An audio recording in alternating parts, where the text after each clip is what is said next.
बरसात का मौसम आ गया है और इस समय जामुन धड़ल्ले से बिकते हैं। तो जामुन खाने के क्या क्या फायदे होते हैं, जामुन खाने का सही तरीका क्या है, वह कौन व्यक्ति हैं जो कि इस समय यानी कि बरसात के समय जामुन का सेवन बिल्कुल भी ना करे। अष्टांग हृदय महर्षि वाग्भट का एक ग्रंथ, उसमें जामुन के बारे में क्या लिखा गया है, तो सब कुछ आज हम जानने वाले हैं। तो आइए शुरू करते हैं कि जामुन है क्या, जामुन का नेचर क्या है। अष्टांग हृदय में महर्षि वाग्भट बोलते हैं कि जामुन देर से पचने वाला होता है। आगे जाने तो ये तासीर में ठंडा होता है और वात विकार को अत्यंत बढ़ाने वाला होता है। यानी कि ऐसे व्यक्ति जिनका वात दोष भड़का हुआ है तो वो जामुन का सेवन इस समय बिल्कुल भी ना करे। आगे जाने तो वो कहते हैं कि यह मल मूत्र को रोकने वाला होता है, यानी कि ये लूज मोशन और ज्यादा पेशाब आने की समस्या को खत्म करता है।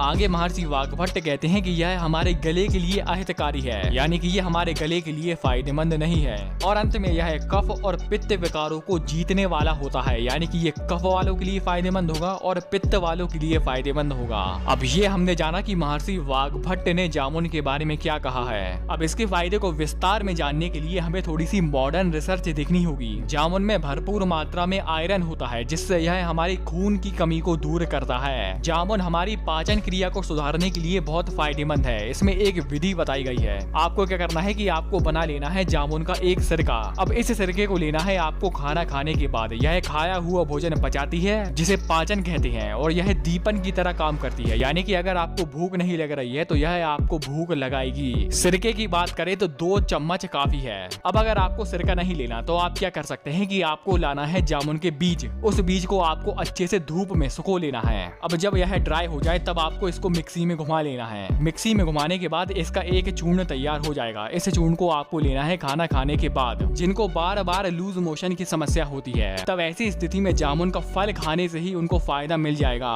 और अतिसार यानी कि लूज मोशन में तो ये इतना अच्छा फायदा दिखाता है, इसका फायदा आपको 2 से 3 दिन में ही मिलने लगेगा।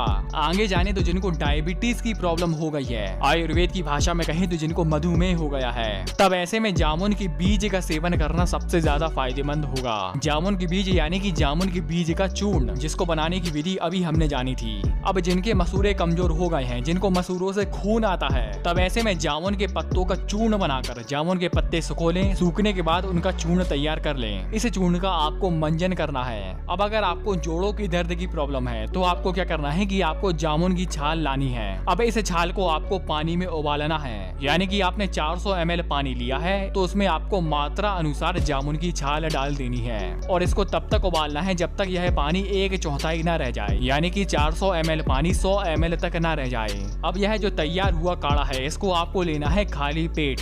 तो दोस्तों आज के लिए सिर्फ इतना ही। आपने वीडियो यहाँ तक देखी, आपका बहुत बहुत आभार, धन्यवाद।